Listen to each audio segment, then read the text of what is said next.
Que a graça e a paz de nosso Senhor e Salvador Jesus Cristo seja com todos. Boa tarde.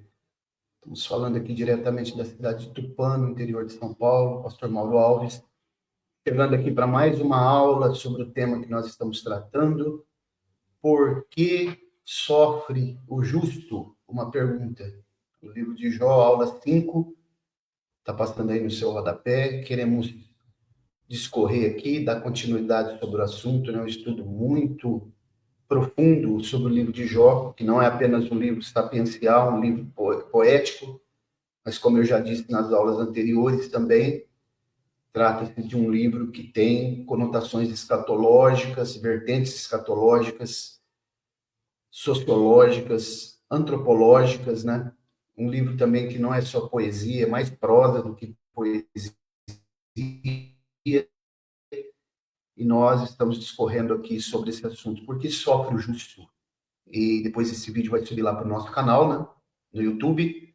É o CETEMA, Centro Educacional e Teológico Ministério Apologético. Se você ainda não se inscreveu, se inscreva lá por gentileza e dá um like aí, compartilhe esse vídeo para expansão, e nós vamos estar aqui tratando sobre esse tema tão relevante, tão atual.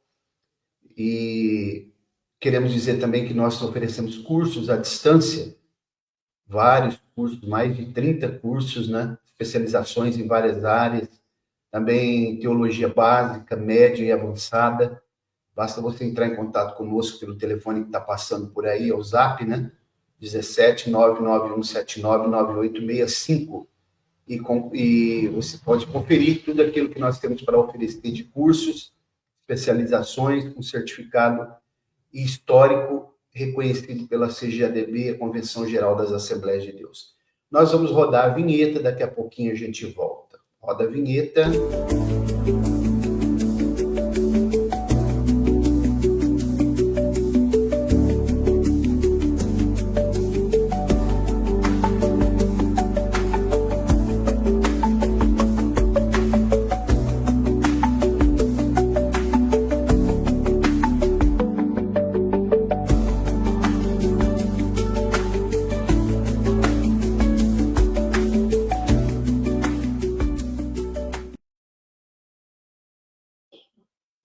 Muito bem, estamos de volta aqui.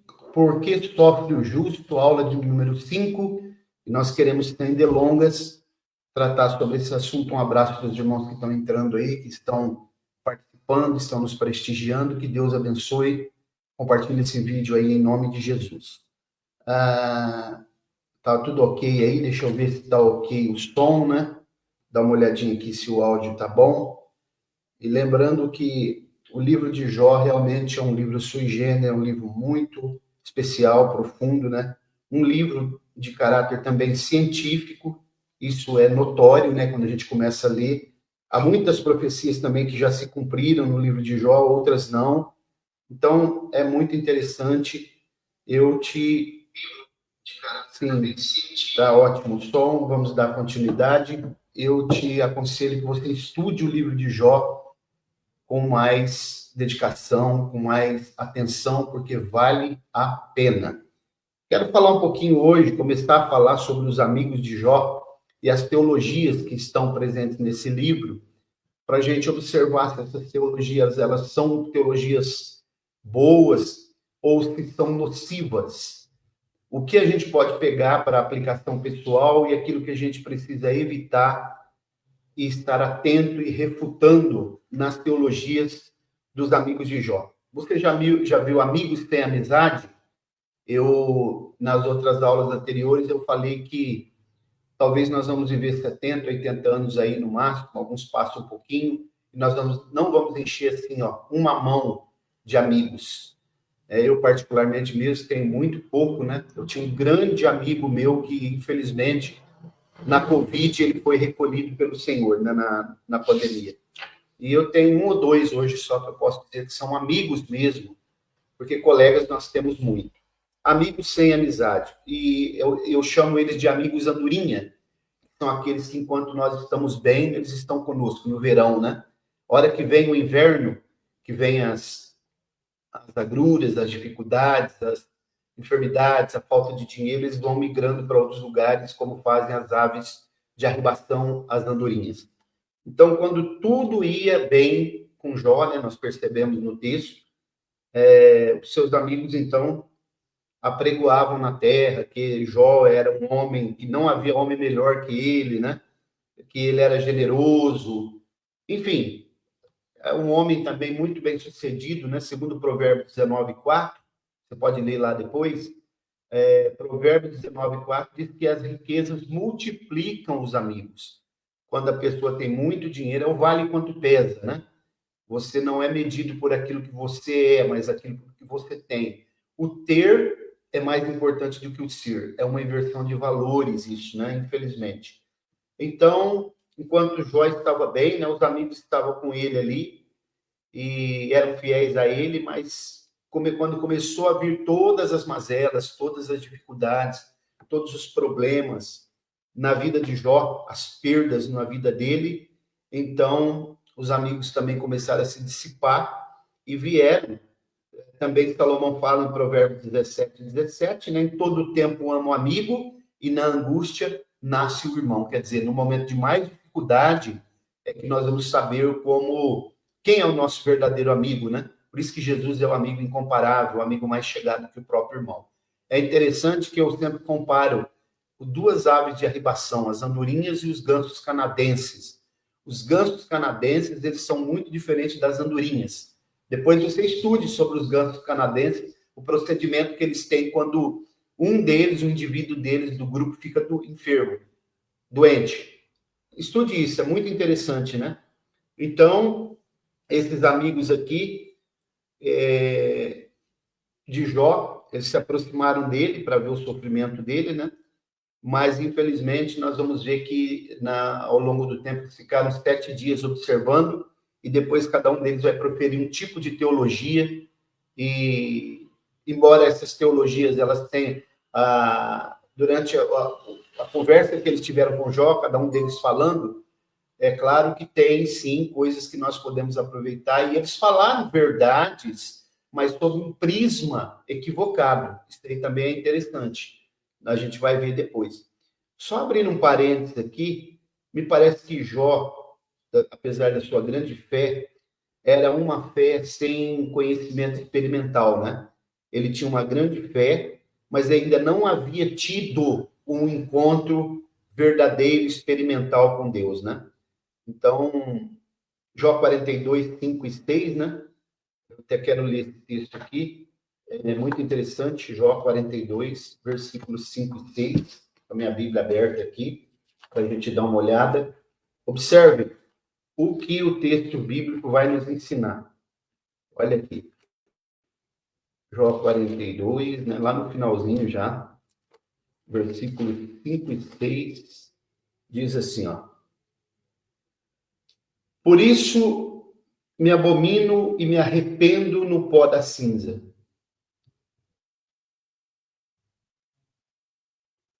O verso 5, vou ler a partir do 4. Escuta-me, pois, eu falarei, eu te perguntarei, tu me ensina. Como ouvir dos meus ouvidos, ouvi-me.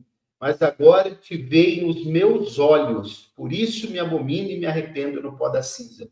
Observe, agora Jó não conhecia Deus apenas de ouvir falar e apenas teoricamente. Agora os meus olhos viram. Jó está dizendo, agora eu conheço verdadeiramente, eu tive uma experiência real, uma experiência verdadeira com o Deus Todo-Poderoso, Deus que eu creio, que eu cria, mas era uma fé, apenas uma fé teórica, né? Que é um conhecimento experimental que nós precisamos ter, que muita gente está vivenciando nos dias odiernos. Precisamos de uma fé experimental, como muitos daqueles que participaram dos avivamentos, os avivalistas tiveram, uma fé na prática, experimentar, vivenciar um avivamento real, sobrenatural com Deus e não apenas teórico, como a gente está vendo principalmente nos dias de muito ceticismo, né, que nós estamos vivendo. Jó realmente teve um encontro verdadeiro com Deus, uma fé experimental com Deus. Então, isto posto, nós vamos agora partir aqui para os tipos de teologia que foram proferidas no livro de Jó. Então, a primeira, a teologia da acusação, né? Essa teologia da acusação, ela vem exatamente de Satanás, né? Do maligno. Porque o adversário das nossas almas, ele se levanta contra Jó. E vai se apresentar, nós já tratamos sobre isso, que ele não foi lá no céu, né? Ele se apresenta na presença de Deus, mas não lá no céu, diante do Todo-Poderoso, e ele vai ter um diálogo como um misto teológico e filosófico, né? Um promotor acusando Jó. E ele vai se apresentar diante de Deus, Deus vai dizer que Jó é o homem mais íntegro, né? E na perspicácia, na astúcia de Satanás, ele vai, então, acusar Jó e dizer que Jó apenas era fiel porque possuía, por aquilo que ele tinha. E Deus vai defendê-lo, né? Um tribunal celeste, vamos chamar assim. Aí vai dizer o texto bíblico, num dia em que os filhos de Deus vieram apresentar-se perante o Senhor, veio também Satanás entre eles. Jó, capítulo 1, versículo 7, né? É claro que ele não foi lá no céu, porque ele não tem mais acesso lá. Nós já provamos isso nas outras aulas, já falamos. Então, uma coisa que me chama muita atenção é que, ao ter essa conversa com Deus, Satanás, na sua grande perspicácia e astúcia, ele está acusando Jó, como ele faz conosco também. Ele nos acusa, e Deus é o nosso grande advogado, Jesus, né, o nosso grande advogado. Nesse livro de Jó, eles são identificados, os anjos são identificados como filhos de Deus, né? Eu quero até ler aqui um Salmo 33, o verso 6, 33, 6, para a gente dar uma olhada. Salmo 33, verso 6. Olha como diz o texto aqui. Jó, Salmo 33, verso 6. Diz assim, ó. Vamos ler.